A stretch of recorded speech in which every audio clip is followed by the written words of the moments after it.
And we're live.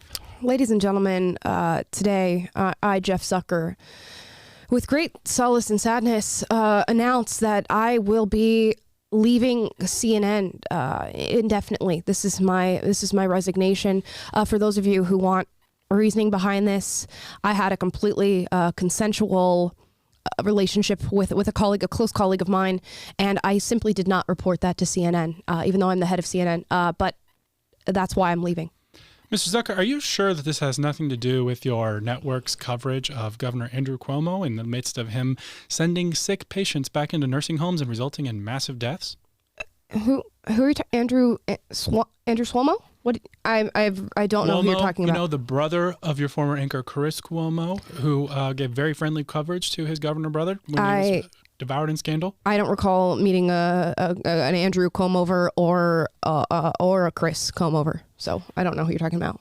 Well, there are also sexual allegations against Andrew Cuomo. And speaking of sexual misconduct, you also have a contributor named Jeffrey Toobin that may ring a bell. You have anything to say about him? I know nothing about Jeffrey Toobin. I'm telling you, the reason that I'm resigning is because of a consensual relationship that I had with somebody at CNN. That's all I have to say. No comment. Well, at least Toobin kept his hands to himself. It's such a good joke. Scene. Welcome, ladies and gentlemen, to Will and Amala Live. Whoop, whoop. Well, it's just Amala and Taylor live now. Okay. I'll take the cheers, though. Let me lower my mic because you guys are complaining that my mic is too high. Guys, we're going to get into the Jeff Zucker drama and him leaving CNN, and we'll do some speculative talk about why we think that's happening, because it's certainly not a consensual relationship with a colleague, I think, that has sparked this. Allegedly, so I don't get some sort of defamation lawsuit or anything like that. But first, guys, I hope you guys are watching on our new channel, Will and Amala Live. It is on YouTube. Go check it out. Search it up, Will and Amala Live. Subscribe there. Eventually, we're going to be exclusively streaming there. Plus, we're making clips and reels and things for you guys on that channel, just for your eyes only. And we're trying to hit 10K by the end of this week. So make it happen. We're a little bit above 9K right now. We're going to hit 10, and I will have you guys to thank for it. Now, let's get into story number one, which is not really a story, but a super exciting thing that happened to me yesterday. I made my Fox News debut. So cool. Taylor, we're loving the sounds. Yeah. We're loving the sounds. Have him handy. I got an email yesterday morning saying, hey, do you want to be on the Ingraham angle tonight? And I freaked out. It's insane. A super big opportunity, and I got to do it. She had found a video of me getting protested at Winona State University, which you guys are aware of because you guys are watchers of the show. You know the drama that happened at Winona State. So I want to show you guys that segment and that interview, and we're going to pull it up for you. Here it is. To mark Black History Month, the Ingraham Angle will be introducing you to new voices. Individuals who are unafraid to challenge the stereotypes and stale thinking of the modern left. And tonight, we bring you a 21-year-old who went from hard left to conservative activist for PragerU. And rather than shrink when protesters show up at her events with the usual signs and the chants, she confronts them with an invitation and a smile, as she did recently at Winona University. The event is free. You can have seats in whatever row you like. You can come up and ask me questions as soon as the Q&A starts, because I think if you're going to protest somebody, it's pretty important that you listen to what they have to say first and see if it's even worth the protest. We have selective outrage in this country, and it's selective outrage towards people who look like me. It's a massive effort to label people who look like me as a victim. That young woman, Amala Epinobi, joins me now. She said Amala, my it's name great right. to see you tonight.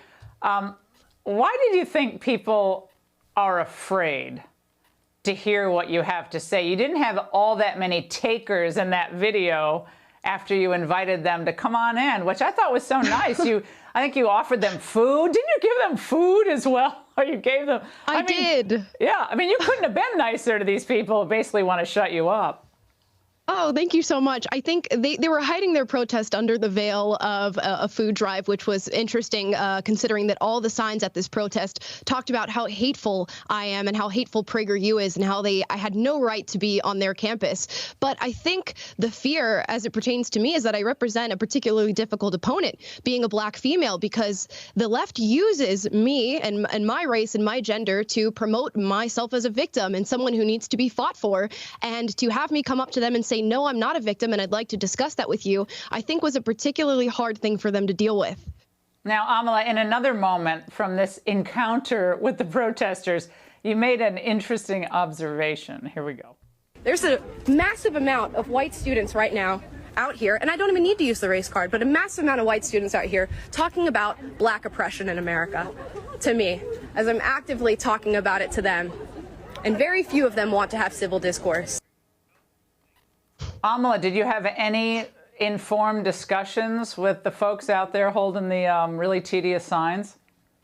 Unfortunately, no. A few of them did end up going into the event after my short discussion with them. And I think a breakthrough moment that we have happened off the camera, where I talked about the fact that I used to be a leftist organizer and I used to be a radical leftist, and I would have been the one who was staging a protest like this and coming to fight people who are coming to my campus. And that sort of broke through the barrier that we had a little bit. But in the end, about 5 out of those 40 protesters came into the event, and only a couple of them asked any questions. Well, you never know, Amala, how you turn people's thinking around or even open up the dialogue. And I think that's a really great thing you did. You just never know how you're going to affect people. How did you make the transformation from left to right? Ooh, it was a difficult thing for me. It wasn't until I worked for the left. And I tell anybody who's a radical leftist now that you should test out that ideology by going and working for the radical left, because it will soon crumble. I lasted about a year doing that, and I just realized that there was so much hypocrisy, there was blatant racism towards white people, and there was so little discussion. And when I brought up those concerns to higher ups at the organization, I was turned away and I was told that I didn't understand how oppressed I am. And that is so emblematic of modern day woke leftism, is trying to convince people that they're victims in order to promote your agenda. And I simply got tired of it and had to leave. And I'm very thankful that I did. Amala, it's great to see you tonight. And you're a great new voice in this discussion. And we're going to be watching you very closely. So thanks so much. Whoop, whoop. Isn't that so cool? Oh, you did so good. That's crazy. Thanks, Taylor. I was so nervous, straight up sitting here shaking like a leaf, and it was only like a 2-minute interview. It was like 4 minutes. Thank you very much. Well, 4 minutes. I'll take my 4 minutes. And I say this all the time, but Amala's always like, I'm so nervous. And then she gets a camera in front of her and it's time to go and she's ready. The pressure's on, baby. I function well under pressure. I think, at least I've deduced at this point in my life. But yeah, that was super cool. You're gonna see me again on Fox News next week. How crazy is that? I'm gonna be on Jesse Waters' show. I think it's called Waters World, right? Waters World? I actually don't know what his show's called. Oh, I'm pretty sure it's called Waters World, unless he's changed the name, because that's what it was when I used to watch it. But yeah, so check me out on Fox News. You're going to add Fox week. News contributor to your Instagram bio now? Right. You do 2 4-minute Fox interviews, and then you're like, now I work here. Contributor. Now I'm a contributor. Guys, let's move on.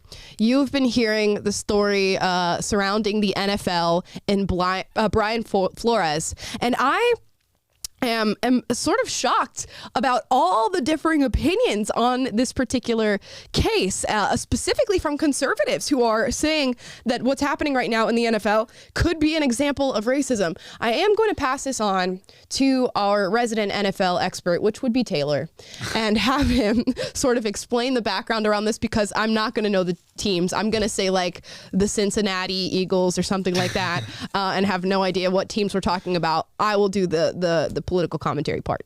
Okay. Over to you, Taylor. So Brian Flores was the coach of the Miami Dolphins for the last couple of seasons. He is a black man. He was let go after this past season. He's just below 500, or like has one more loss than wins in his lifetime coaching record. And there's every year there's a shakeup. It's called Black Monday. All the coaches that are going to get fired after unsuccessful seasons get fired. And then there's a hiring process that goes over the next couple of months and weeks. And that's what's happening right now. So the thing that happened to Brian Flores was essentially legendary coach Bill Belichick texted him to congratulate him on getting this new job with the New York Giants. But turns out Bill Belichick accidentally texted the wrong Brian in his phone. There's another Brian, a white Brian, Coach Brian, who was interviewing with the New York Giants. Yikes. Yeah, yikes. And turns out Bill Belichick had heard through the grapevine that they were leaning on hiring this other Brian. And so Brian Flores took that, and Brian Flores was scheduled to have a interview with the Giants after he received that text from Bill Belichick. So anyway, long story short, he's saying that it's racism that I'm not being hired by the Giants, or that they were only going to hire me as a formality after they had already determined that they were going to hire this other guy who happens to be white. Now, the NFL in 2002, 2003 put in this rule called the Rooney Rule, which requires, requires teams to interview a minority candidate before they hire a white head coach or any new head coach. Yep. And so the criticism is that this has become a formality where all these teams are interviewing coaches, black and minority coaches, on just under pretense, just because they have to, and then end up not actually hiring them. And so now Brian Flores is filing suit against the NFL and against the Giants, claiming systemic racism is in the NFL and there's no black owners, and they haven't been following this rule well enough and hiring black coaches. And that's basically the gist of what is going on. There we go. You got your little summary of what's going on. I saw this yesterday and thought, oh, this is not going to be in the news tomorrow. Like, there's no way this is in the news tomorrow because it's clearly cut and dry. This is not racism. If anything, it shows the failing of affirmative action legislation. This would not be a discussion that we would be having if they didn't have this Rooney Rule, because we wouldn't care about people's skin color. We would care about their merit. We would do the interviews and we would pick the coach that they wanted. And that seems to be what happened in this case. But because we have this Rooney Rule, it's now being brought up and being called racism. And so often when we see disparately impacted people who happen to be black, we cry racism instead of saying, bro, you didn't get the job. I mean, that sucks for you, but you didn't get the job. So maybe we should move on. And instead, we saw a brilliant opportunity to talk about affirmative action and call out the NFL for racism, which has happened more times than it has ever been necessary. But here it goes again. And Brian Flores went on CBS Morning to discuss this. And we're going to go through a portion of this interview and sort of give our responses. Let's talk about this. But Brian, the reason the timing is really important here, because you're actually up for 2 additional NFL jobs right now. Yeah. So why did you do this, knowing from your own statement that you may have sacrificed your future in the NFL, and you're a young man? Yeah. Well, I let both the teams know that, we're gonna file. But look, I love coaching. I'm gifted to coach. I know that. And the relationships I've built with players, coaches, support. What's his record again on wins versus losses? I don't remember exactly, but it's like, I think he's like 24-25 or something as a professional head coach. So just below 500. So how gifted are you? ? Keep watching. Staff, I'm gifted to coach, and I love coaching, and I want to coach. And I've heard from reliable sources you're a very good coach. Let the record show. Always room for improvement, but I know like you don't to think watch that football. as well. But this is bigger than coaching.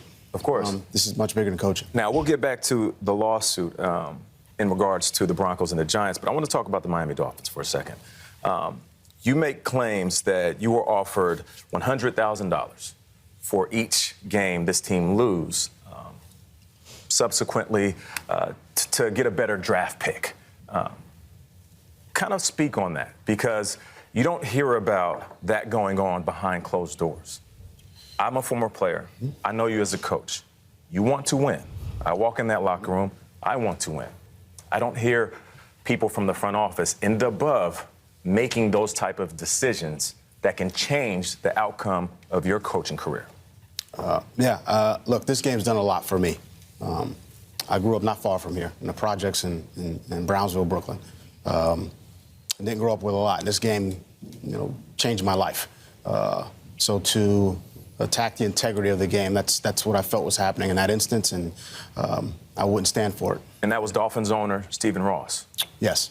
Well, let's just pause here. We'll get into this. I don't even want to get into semantics regarding the NFL and how the game is played. I just want to talk about the general foundation of this argument of whether or not affirmative action is a good thing to do and whether or not it leads to issues like this. And it absolutely does. If we were doing a completely merit-based interview and hiring process for this would not be a question. Yet it is, because we've thrown race into the mix.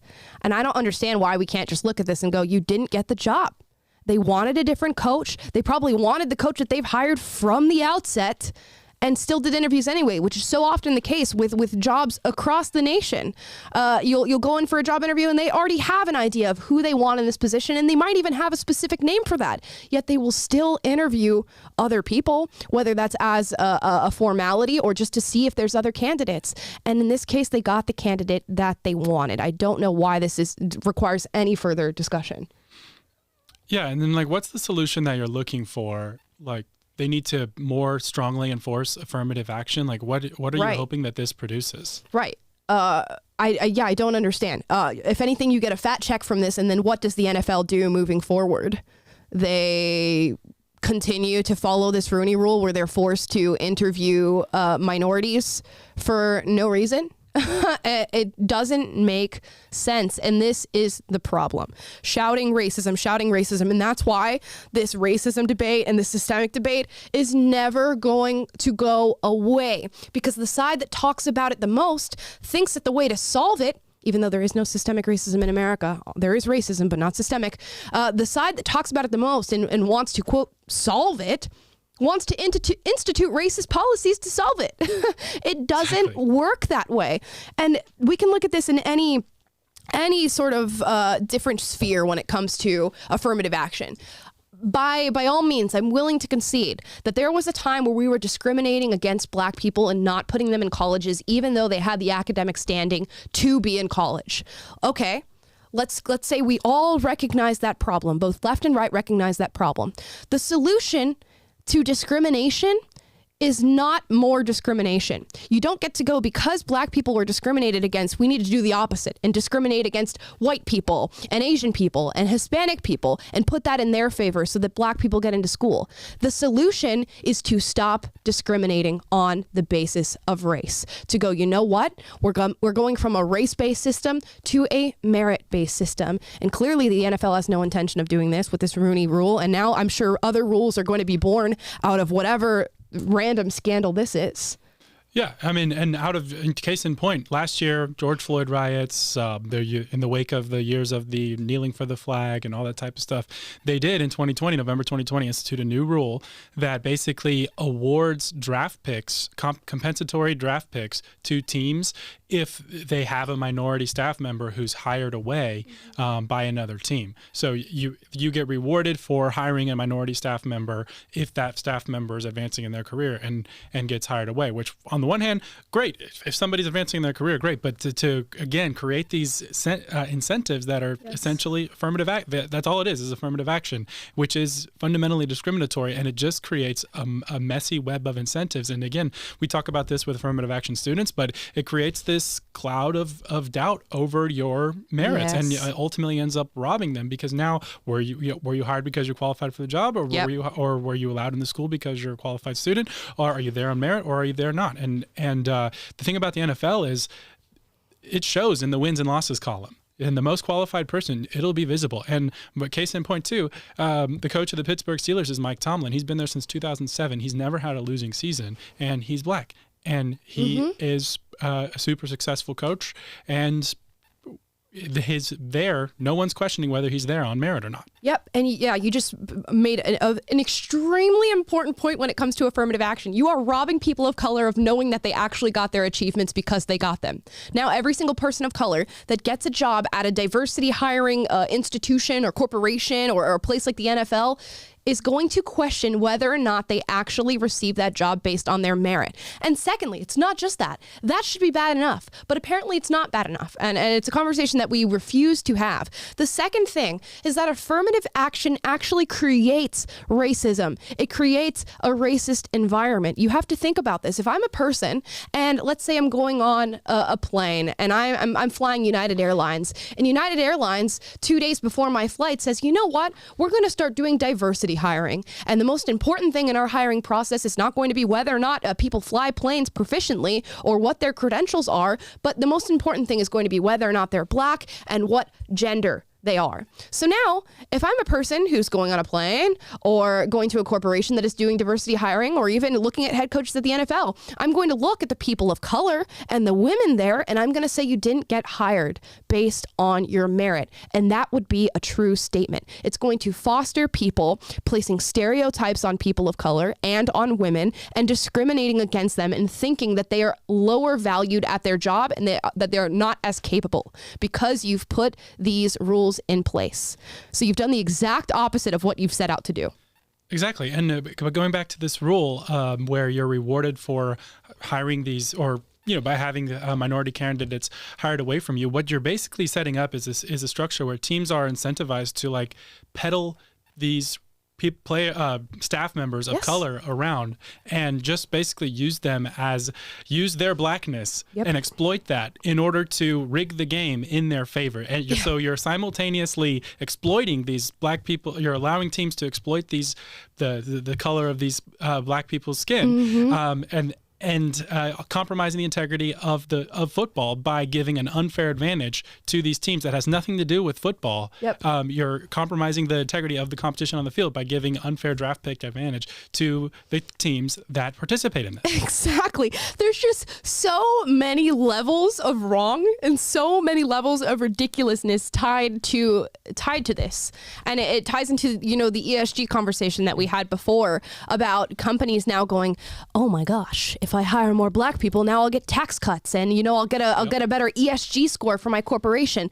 Let's roll in all these token Black people so that I can get write-offs for my business. And so often the left makes the argument that the right are the ones who are exploiting Black people.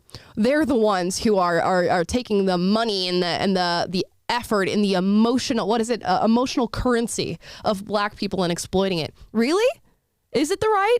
Is it us? Because it doesn't look like it. And we just listed how many examples of that exactly happening on the left and people continuing to push for it. And that's the problem. Yeah. And to me, it all speaks to this fundamentally backwards worldview that ties into the bigger picture of this systemic racism, critical race theory, really neo-Marxist ideology. Like if you read Ibram Kendi, he says the only way to solve past discrimination is through present discrimination. And that idea is why we're seeing what we're seeing with this whole Brian Flores NFL situation. That's the idea of affirmative action. And it doesn't work. And you see, I think the NFL is an interesting allegory for society in this way, because it's a game, and the purpose of the rules is to preserve the integrity of fair competition, and that is what's fairness. Everyone has in the NFL, you have a salary cap. Every team can only pay players the same amount of money. They have a total sum of money to give that's equal across every single team, and that creates a situation where it's fair. And then the worst team gets the best draft pick every year, and the best team each year gets the worst draft pick, and it creates parity. It creates a level playing field. But when you start to introduce these affirmative action type of policies and scenarios, it compromises the integrity of it. And that's exactly what's happening, not within the NFL, but in our country, in universities. And when you start to weave these things into the fabric, it just creates all these other problems, and that end up just creating all these unintentional outcomes. And I think we have a video. I think it's Dennis who says, or who is it? Tom Sowell, who says, Milton Friedman, don't judge policies by their intentions, judge them by their results. Exactly. And the results here are horrendous. Absolutely horrendous. So that's our take on Brian Flores and the entire NFL situation. I'm curious to see how this pans out. It's seeming like a lot of people are in his favor on this one, but we shall see. If anything, it's a paycheck for him. So we will find out. In other news, Jeff Zucker, the chief of CNN, has resigned today. Here is his statement that was released by Brian Stelter. Woo! Sorry, I'm just spamming that button. We're happy that he resigned. We love it. So. And we are happy that he resigned. And I actually really don't care that much. CNN, they're just gonna find some other woke dude to be in charge. So they will fill they will fill the hole. That's definitely what will happen. Here is his resignation letter released by Brian Stelter. As part of the investigation into Chris Cuomo's tenure at CNN, I was asked about a consensual relationship with my closest colleague, someone I have worked with for more than 20 years. I acknowledge the relationship evolved in recent years. I was required to disclose it when it began, and I didn't. I was wrong. As a result, I'm resigning today. I came to CNN on January 28th, 2013. Together, we had 9 great years. I certainly wish my tenure here had ended differently, but it was an amazing run, and I loved every minute. I bet you did love every minute of every single scandal that you were involved in and all the cover-ups. I bet you did love that. I am grateful to the thousands of incredibly talented CNN and Turner Sports employees who helped make this such a joy for me and such a success for all of us. I wish each of you nothing but the best in the years ahead. With gratitude and much love, Jeff. And just like that, the head of the propaganda machine is just as good at propaganda when it comes to a resignation letter, because this is a giant piece of propaganda. A giant piece. He learned well in his 9 years at CNN. I find it very hard to believe that this man is resigning from CNN because of a consensual relationship that he did not disclose to the network, considering he is the head of the network. It's like Michael Scott and Holly forgot to, or, if you don't disclose it to HR. Right. And yet Michael Scott and Holly, they still got to work, didn't they? Yeah. Didn't they? I didn't see Michael Scott or Holly resign. but look at this. Now, we had some speculation here. I'm going to read specifically Ben Shapiro's take on this. Here's his tweet. Zucker was nailing Gullist, who used to work for Andrew Cuomo. You guys know that name. Zucker was paying Chris, who was working for Andrew. CNN spent all of 2020 painting Andrew as the greatest governor in the country while he shoveled COVID-positive elderly into nursing homes, then covered it up. I seem to recall that CNN also had a strong hand in helping a one Mr. Cuomo cover up his sexual scandals with his political aides. So I find it so hard to believe that this man is resigning because of an alleged consensual relationship.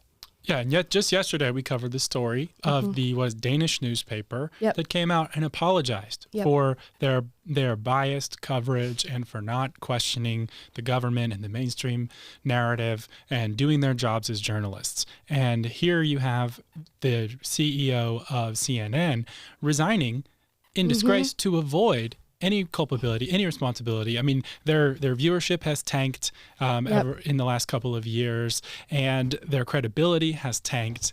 It's really, they've lost Chris Cuomo. They've lost, and they've have all these scandals with their producers and weird stuff with kids and the Jeffrey Toobin thing. I mean, it's just been a Project Veritas leak. Yeah, it's just been a nightmare for them. And rather than taking responsibility or turning the ship around like we saw with this other Danish, I mean, I think that's an interesting contrast of like, lean into good journalism and start to work on restoring your credibility. Take some responsibility, and that would start to right the ship. But he's just going to kind of, I'm just going to take my severance package and head out and enjoy my consensual relationship and just be on my merry way. And I'll leave the sinking ship for someone else. Yeah, I think that's exactly what he's doing. I think he's jumping ship, and he knows this is going downhill. I can only imagine how much a scandal we have not heard yet from CNN, all the things that they've been doing behind the scenes that we have not heard yet, because you have to think about that. These are things that have come out through prying and doing undercover operations like Project Veritas did with sending some random operative on a date with somebody at CNN. It's like pulling teeth to get the actual truth behind what these journalistic outlets, if we even want to call them that anymore, are doing. So I can only imagine the secrets that this man is sitting on. But don't worry, he's loved every minute of his 9 years at CNN, lying to you about climate change hysteria and lying to you about the number of COVID deaths and begging the network to put out more COVID deaths so that you're scared and you want to stay in your house and so that they can control the narrative, lying about whether or not obesity is linked to COVID-19, covering up what his employees are doing with not only politicians, but in some cases, young girls. It's just, there's just no words. It's just it's a cesspool. The whole thing is really a cesspool. Is. And again, he's the one in the position to start to, he's the one that the buck is supposed to stop with. And all his answer is to just slime away and march right off into the sunset with the severance package. And it's just gross. Did you hear, by the way, while we're on CNN, did you hear Don Lemon is going to CNN Plus, which is I saw someone on Twitter was like, no one is watching the CNN on cable that you see for free at airports, so you don't see it anymore. Right. So why would you go pay to watch Don Lemon at this He's point? going behind a paywall. How's that going to work out for you, bro? Honestly, it's good. Maybe less people will see Don Lemon's face, and I think the world's a better place. Probably so. The less we see of Don Lemon. But you know what? Brian Stelter doesn't understand why people trust Joe Rogan more than him. He just simply doesn't get it. How could you trust a man who does a UFC commentary and has random people on his podcast over someone like me? Yeah, he said a real newsroom. Right. Like, yeah, let's look at CNN right now. Tell me how real your newsroom is. Let's do a deep dive into the credibility of CNN right now. Legit, like, give me one piece of real news you guys have put out in the past week. Like, please. I'm begging of you. Just amazing. Let's move on here to another story that we can't seem to run away from this week, and that is Whoopi Goldberg. I just found out today that Goldberg is not Whoopi's real last name. So would you say she's appropriating a certain culture? She could be appropriating Jewish culture by having Goldberg be your last name. It's an interesting choice of a last name. Yeah, Candace tweeted that out and said, like, her last name is fake. She just chose the last name Goldberg, which is interesting. So Whoopi Goldberg has been suspended from The View for her Holocaust remarks. For those of you who haven't been watching the show this week, I don't know why you wouldn't be watching the show this week, but for those of you who haven't, Whoopi said live on air during The View that the Holocaust was not about race.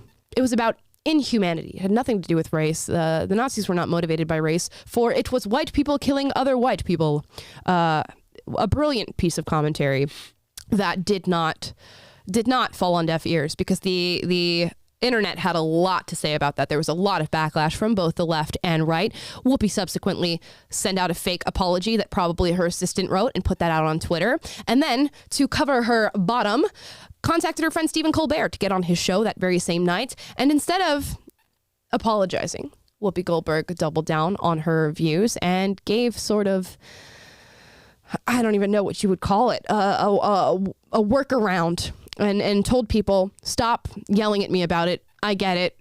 I'll take your word for it, I believe was the quote, or a paraphrasing of the quote. Now Whoopi Goldberg has been suspended from The View for 2 weeks for her Holocaust remarks. So she gets a little time out, a little paid vacation from ABC, and is going to go back to work in 2 weeks.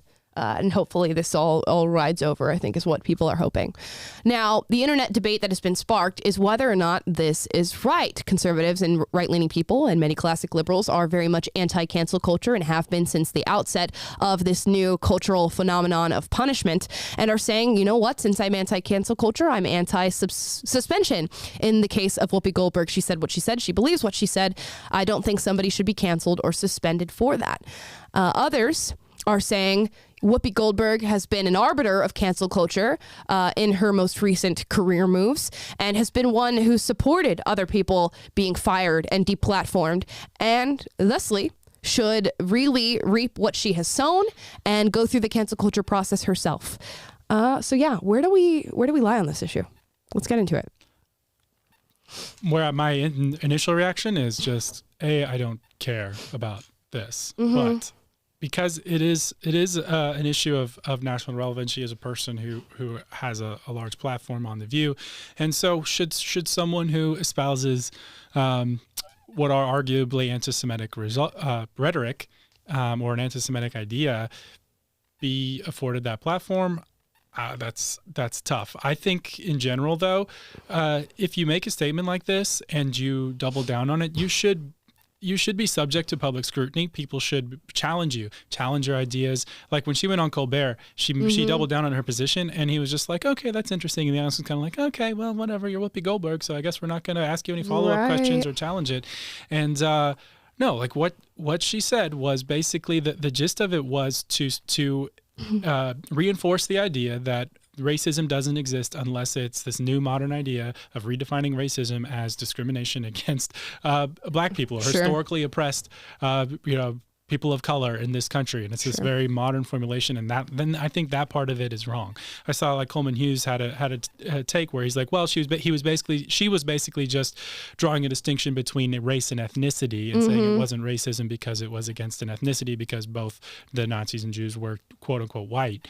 But I think that Whoopi was not interested in the semantics of those terms. She was interested in pushing this modern narrative of race and power, race everywhere. Yeah, exactly. And that should be scrutinized. That should be. She's wrong on that. And I think and she should not diminish the horror of the racism or ethnic hate that happened in the Holocaust. And she should be held to account for that. But I don't know that necessarily means being canceled. I think it just means she should be challenged. Yeah, no should be one's challenged. challenging her. Yeah, that she should be challenged, and there should be a discussion about it. I think definitely. I polled you guys on this on my Twitter. I'll show this for you guys. Whoopi Goldberg was just suspended from The View for 2 weeks. Do you support the decision? 40% said yes, 18.7% said no, and 41.3% said I don't care. So the prevailing idea here is that people don't care. I voted I don't care. Yeah, there's 4 hours left on this poll, by the way. So if you have a different opinion than I don't care and you want to go and sway the percentages here, hop over to my Twitter at Amala Benobi, and you guys can drop your vote down there. What I'm seeing here is a lack of consistency. I think if cancel culture is the norm, which it seems to be right now, where's the consistency here? And I think what we're seeing is massive calls for people like Joe Rogan to be canceled because he doesn't support the narrative that the left wants to prevail. But Whoopi made a misstep here, and they know that they can get her back in line. They can get her back on track. They can give her talking points and get her back on the propaganda machine that she's been a cog in for the past however long she's had her career. So that's the reason she's getting a little 2-week suspension, a little paid vacation. She's going to come back. Now, Whoopi's been particularly upset about this, sources say, and she's threatening to quit The View now that they are suspending her. So that might be something that we see. And if so, hallelujah. Time's up. I mean, I don't want you to be fired because I'm anti you being canceled. But if you quit, oh, that'd be great. I would love to see somebody else's face on The View, even if they're leftist. Just give me somebody different. Because I'm over it. I can't tell you. I feel like every single week we have to react to something stupid that Whoopi Goldberg says. Every single week. It's true. It is a hotbed for dumb things to be said, whether it's her or Joy Behar or anyone else. But she's been on a hot streak lately for sure. She really has been. So I'm ready for that to sort of pass and maybe get a new face in there. But yeah, be consistent with this. If cancel culture is the prevailing sentencing right now, be consistent, and that's clearly not what's happening here. So I'm interested to see how this plays out. Is Whoopi Goldberg going to return to The View? Is she going to take the suspension? Is this going to be more internet drama? Who knows? Who knows, man? But it continues, and we'll be here to talk about it. And I'm sure Whoopi's feeling real bad about that 1 minute where she said something real stupid. Lastly, I don't know that she is, though, because she doubled down. Yeah, I mean, I think she regrets saying it out loud. Maybe. That's what I think. Yeah. She doesn't regret thinking it. I think she still thinks it. Yeah. Like she said, I'll take your word for it. That was the apology. I think even now she's probably more emboldened to feel the way that she feels because of the response that she got. So yeah, I think she's definitely upset that she said it out loud and would take that back. Now, another person who's trending, who's on our side of the aisle, Charlie Kirk. And he's trending for a number of things. One, he was in an interview this morning, I believe on War Room, saying that Dr. Fauci should be prosecuted and put in jail for criminal charges, specifically about lying about COVID-19 information, gain-of-function research, things like that, which is not a take that I'm particularly against. I definitely think there needs to be an investigation into everything that's happened around COVID-19 because clearly it is covered. It is dripping with lies and cover-ups and just blatant misinformation, as the left loves to say. So that's one thing he's trending for, but we don't need to talk about all that. You know how we feel about it. You know how Taylor feels about it. You definitely know how Will feels about it. Here is Charlie Kirk in a second clip that has gone semi-viral on Twitter talking about the transgender movement. I believe, and this is to go a level deeper, but you guys are smart and you'll get it, the transgender movement actually matters even more than biomedical fascism, and they actually are together because the transgender movement is an introductory phase to get you to strip yourself of your humanity to mesh with machines. It's called transhumanism. They want you to say, okay, well, I can choose any gender. Why can't I just have like an exoskeleton of some sort of machine around me? This is what Meta is about, the metaverse, kids staring at screens all day long. This is documented, this is proven, this is where Silicon Valley is going. This is why they're so insistent on this transgender thing, because if you stop being a man, then maybe you could stop being a human being. Maybe you can kind of just plug into some sort of machine. This is where their control, their profit motive is coming down the stream. There's a ton of literature about this. I'm far from the first person to comment on it, but I'm just kind of connecting the dots for all of you. Like, what is the agenda here? Well, the agenda is kind of like Ready Player One meets Inception, where you kind of just hook up to a machine all day long and you're controlled by 5 companies that control your thoughts and your feelings, and the real world actually ends up being the not real world, where everyone just kind of wears goggles all day long. That's the deeper significance of the transgender movement that no one wants to talk about. David? I'm kind of speechless a little bit. Not in a good way, I don't think. This requires me... Again, we just saw this story because it just started trending like an hour ago. His name just started trending like an hour ago. So I'm definitely going to have to sit and give this a lot deeper thought before I make a definitive stance on where I'm at right now. But at the outset, I'm not feeling good about this comparison. There is tons of literature on what he talks about in terms of transhumanism and that research and people developing that sort of technology in Silicon Valley. As far as I'm aware, there's no research linking that to transgenderism. This seems to be just completely speculative on his part.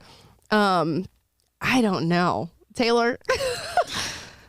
Yeah, I don't know. I'd like you. I don't have a strong opinion about this. I think I can see where he's going with the idea that once you deviate from a stable sense of self, stable human identity, stable, okay, I am a human male, a man. Once you're redefining things and deviating from this, what it means to be and be a human, then that opens the door to you're more likely to embrace these transhumanism trends and ideas and deviate from your humanity to be more in the a bionic person or whatever, or more open to being in the metaverse or fluid I don't know. But if Will has very strong feelings, too bad he's not here. He has very strong feelings on this whole transhumanism thing. Will would be like, heck yeah, Charlie. Yeah.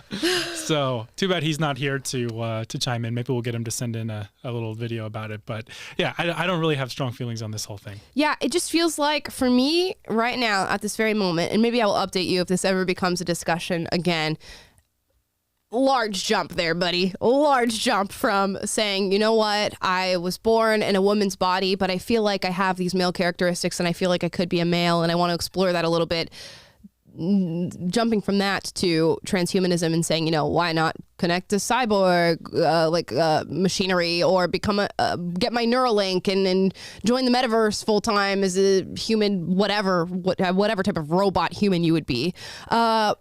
Yeah, just seems like a pretty big jump. Sounds a little conspiratorial, but I'm open to the idea because I could see where one would look at transgenderism and go deviation from humanity, transhumanism, deviation from humanity. A plus B could equal C. But it's just, we're doing wide bounds there. I think. It's entertaining to think about, I guess. But yeah, I don't know. I don't have a strong opinion. Yeah. But anyways, guys, that's pretty much our show for today. Pretty quiet day. We've been talking about sort of similar things for the past 3 days. There's been stories that have just been dominating all of social media, and that's definitely Whoopi Goldberg. It's definitely Brian Flores and Joe Rogan.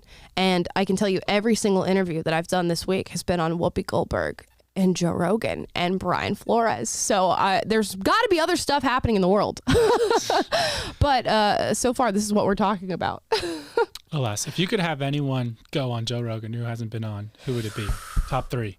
Top 3? Yeah, I'm putting you on the spot. Oh man, I don't even. Do it in the chat too. If you guys, who would you have go on Joe Rogan for a 3-hour interview? Oh my gosh, I don't even have one. Do you have any that comes to mind immediately? I mean, I tweeted that Dr. Fauci or any of the, Francis Collins or any of them should go on. That would be entertaining to watch him grill them for 3 hours. Oh, definitely. Has Dennis been on Joe Rogan yet? No, that would be a good one. Dennis would be a good one. I would love to see Dennis on Joe Rogan. I had an answer for this in the past because we've discussed this. I would love to see Aaron Rodgers as well because he's been embroiled in controversy all year. How has that not already happened? I know. How has that not already happened? They're saying Donald Trump in the chat. That would be actually really entertaining. That would actually be really entertaining. Oh my gosh. I feel like it would kind of go off the rails, but J.K. Rowling, that's a good one. J.K. Rowling's a good one. I would like to see like Jorge Masvidal. That'd be super cool. I'd be cool surprised discussion. if he hadn't been on there already. I have to look. I don't know. Maybe he has. Maybe we're he trying has. to get him on, on the Will and Amala show. He's got a big fight coming up. So go tweet at him and say, go on the Will and Amala show. Go tweet at Jorge Masvidal. He's I would fighting love Colby to have him Covington, who Candace interviewed too with Gregor Yu a couple years ago. So we'd love to have both of them on. Nice. Who else?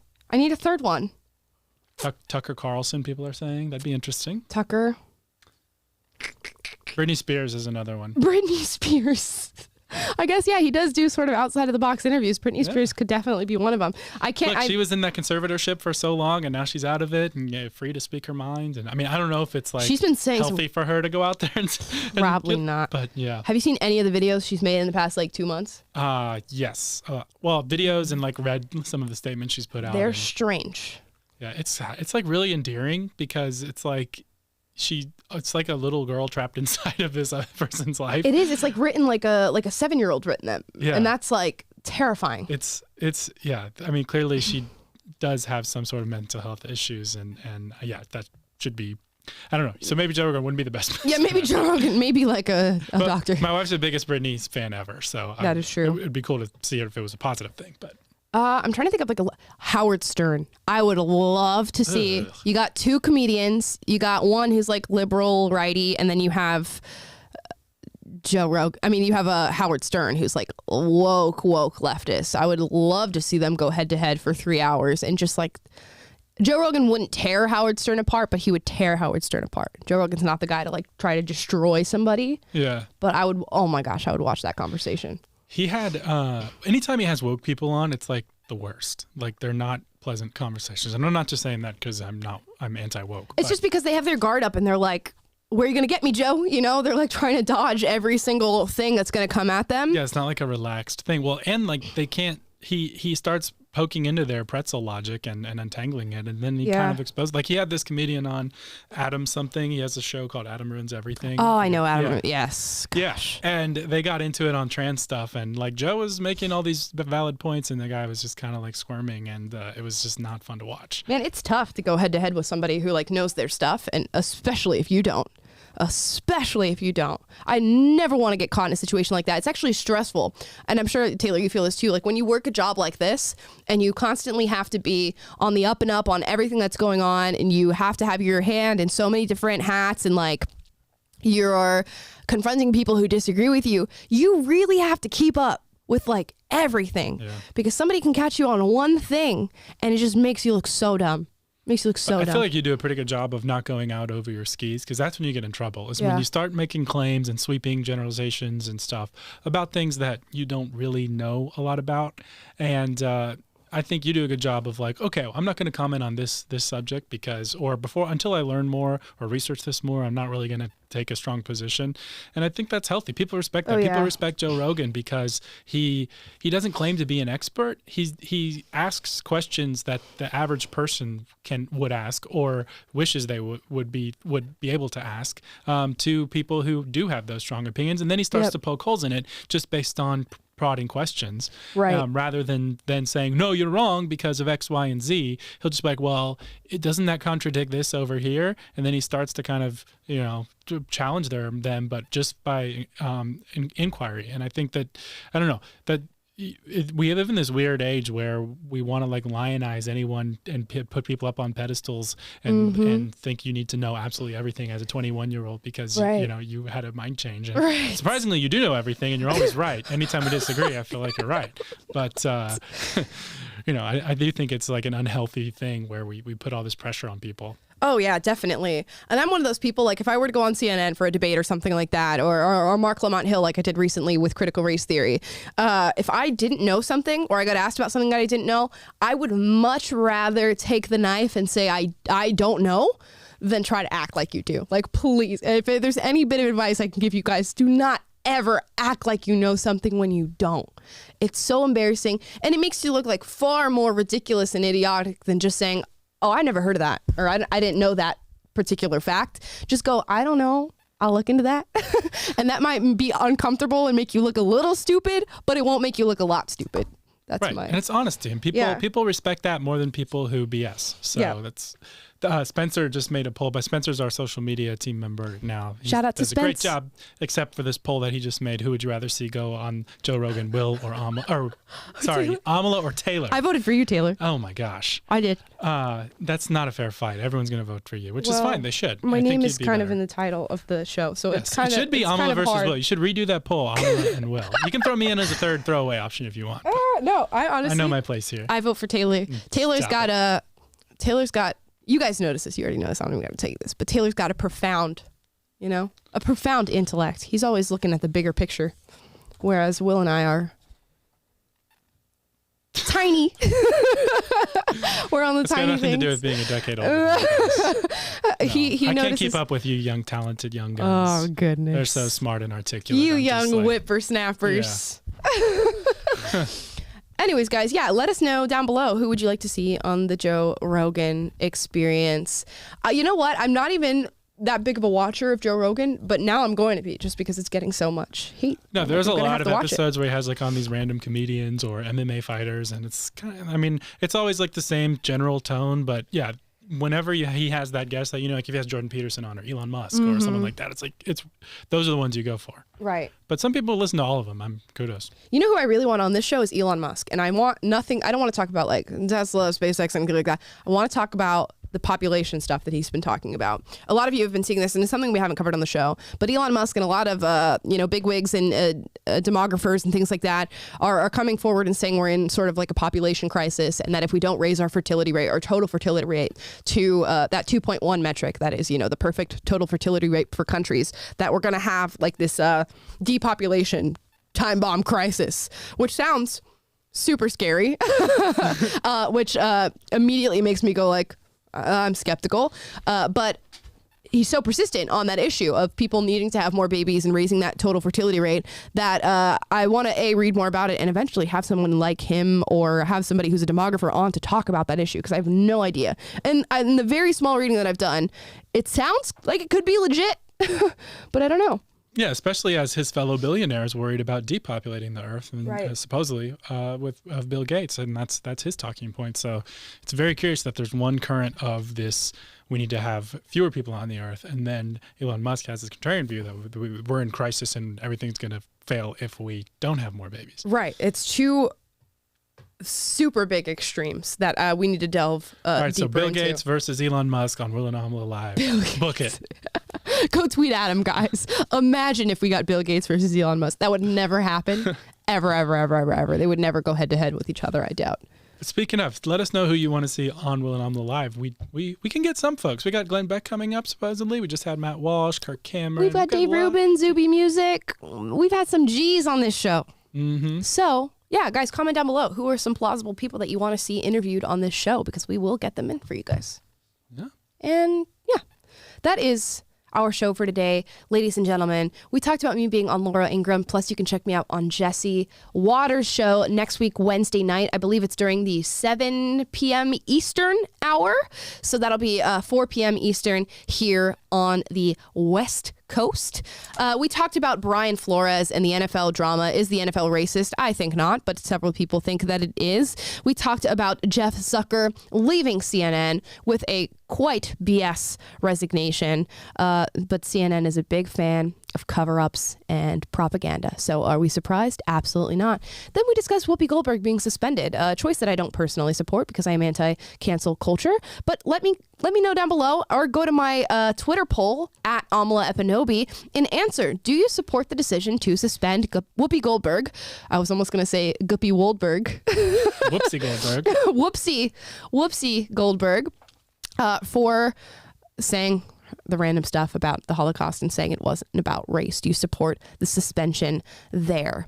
Guys, that is our show. We're going to be back tomorrow at 2:30 Pacific, 5:30 Eastern. Again, comment down below. Do you support the decision? And also, who do you want to see on the Will and Amala Live channel? Plus, we have a Will and Amala Live channel now. It's not just at PragerU anymore. So I hope you guys are on our exclusive channel for Will and Amala Live. Go and subscribe there. Again, we are trying to hit 10K by the end of this week. So give me that gift. Give me that support by subscribing and clicking the notification bell. Thank you guys so much for watching. We will be back tomorrow